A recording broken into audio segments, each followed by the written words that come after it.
तो इस एपिसोड की स्टार्टिंग फायरवर्क्स को दिखाने से होती है, जिसे सुन और वेंग एक साथ एंजॉय कर रहे थे। अब आप लोग सोच रहे होंगे कि यह कैसे हुआ। यही चीज जानने के लिए हमें फ्लैशबैक दिखाया जाता है, जहाँ पर सुन वेंग को उसके साथ अगले दिन डेट पर चलने के लिए पूछ रही थी, लेकिन वेंग उसकी बातों को इग्नोर कर रहा था। वहीं दूसरी तरफ हम दो लोगों को देखते हैं। दरअसल ये लोग कॉन्ट्रैक्ट किलर है और उनको सुन को मारने का कॉन्ट्रैक्ट मिला है, लेकिन उनकी किस्मत खराब थी कि वेंग उन्हें देख लेता है और अपने मैजिक का यूज करके शूटर को डिस्ट्रैक्ट करता है, जिसे वो सुन को शूट नहीं कर पाते।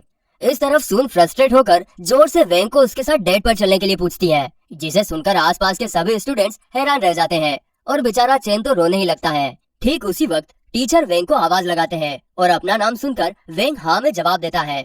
यह सुनकर सुन को ऐसा लगता है कि वेंग ने उसके साथ डेट पर चलने के लिए हाँ बोला है। दूसरी तरफ शूटर्स अपनी बॉस को इन्फॉर्म करते हैं कि आज वे लोग सुन को शूट नहीं कर पाए, जिसके जवाब में बॉस अगली बार ट्राई करने का कहती है। इधर वेंग टीचर के साथ उनके पीछे जाने लगता है, तो सुन भी उसका पीछा करती है, क्योंकि उसे लग रहा था कि वेंग भी उसे पसंद करता है और इसीलिए उसने डेट पर चलने के लिए हाँ बोला था। अब क्योंकि सुन स्कूल की सबसे पॉपुलर लड़की थी, इसीलिए स्टूडेंट्स उसकी फोटो खींचने लगते हैं और सोशल मीडिया पर वेंग और उसके रिलेशन के बारे में पोस्ट करते हैं, जो देखते ही देखते वायरल हो जाती है और कॉन्ट्रैक्ट किलर के बॉस भी उसे देख लेते हैं। अगले सीन में हम वेंग को स्कूल के हेड मास्टर जू के सामने देखते हैं, जिसे हमने एपिसोड 1 में देखा था। आगे जू वेंग को पूछता है कि तुम वही 6 साल के बच्चे हो ना, जिसने सालों पहले सिर्फ एक किक से जाइंट फ्रॉग को मार गिराया था।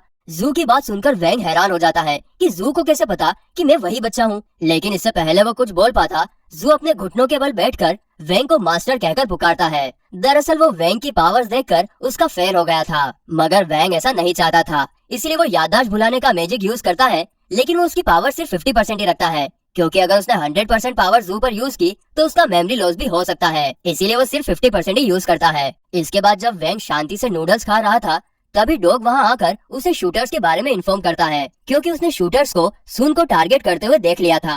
अब अगली मॉर्निंग जब वेंग अपने घर पर था, तभी सुन वहां आकर उसे डेट पर चलने के लिए कहती है, वो भी डरावने अंदाज में।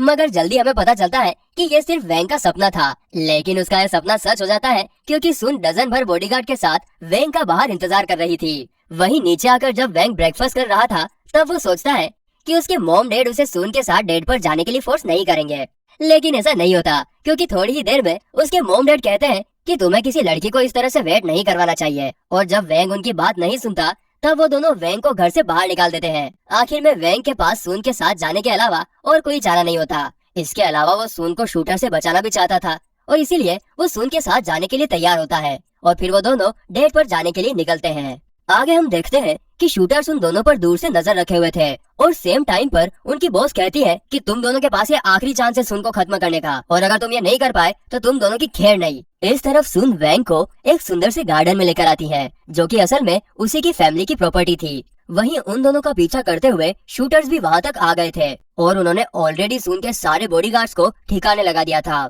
आगे हम देखते हैं कि जब सुन और वेंग एंजॉय कर रहे थे, तभी उन शूटर्स में से एक सुन की तरफ गोली चलाता है, मगर गोली सुन तक पहुंचती उससे पहले ही वेंग उसे अपने दांतों से पकड़ लेता है और फिर अपनी पावर से गोली को इतनी तेजी से शूटर की तरफ फेंकता है कि शूटर हवा में उड़ जाता है। इसी दौरान सुन ने वेंग की रियल पावर देख ली थी, इसीलिए वेंग उस पर भूलने वाला स्पेल यूज करता है। इसके बाद शूटर्स कई बार सुन को मारने का ट्राई करते हैं, लेकिन हर बार वेंग बीच में आकर उनकी वाट लगा दिया करता था। साथ ही में वो सुन की याददाश्त भी मिटा रहा था, ताकि उसे कुछ याद न रहे। वहीं शूटर्स इससे परेशान हो गए थे, क्योंकि उन्हें समझ में नहीं आ रहा था कि उनके साथ हो क्या रहा है।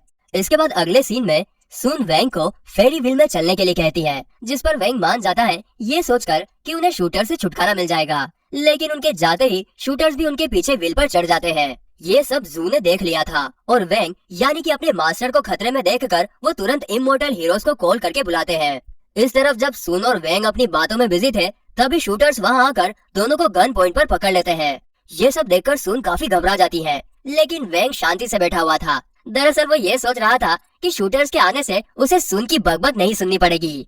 अब सुन शूटर्स को देखकर समझ जाती है कि उन्हें किसने और क्यों भेजा है, इसीलिए वो शूटर्स के सामने खड़ी होकर कहती है कि तुम यहाँ पर मुझे मारने आए हो तो मार डालो, लेकिन मेरे दोस्त को यहाँ से सही सलामत जाने दो। सुन ऐसा इसलिए कह रही थी क्योंकि उसी के डेट पर जाने की जिद की वजह से वेंग की जान खतरे में आई थी। ये सब देखकर हम ये भी समझ पाते हैं कि सुन अब वेंग को सच्चा प्यार करने लगी है, और ये सब वेंग भी महसूस कर रहा था।